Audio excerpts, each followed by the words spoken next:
Kopatanana ho amika sy Tefisy ravoravo.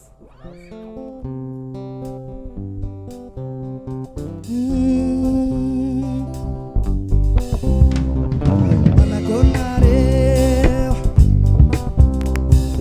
tsara be famitsara barakanareo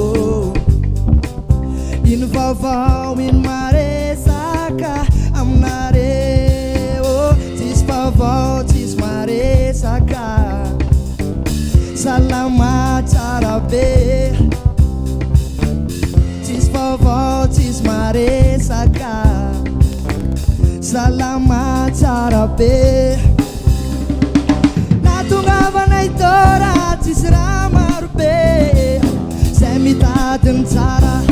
zay mitady hafaliana zay mitady ny soa zay mitady fitiavana zay mitady vaovao mafaly natongavanay tora tsisy raha maro be zay mitady ny tsara zay mitady hafaliana zay mitady ny soa zay mitady fitiavana zay mitady vaovao mafaly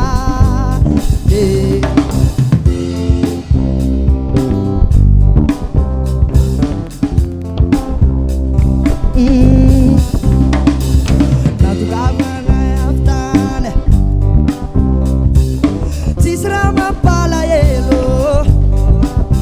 ary tsisy raha tokony ampiady fa zahay manimany le tonga amany tsara zalay manimany le misaotra mamany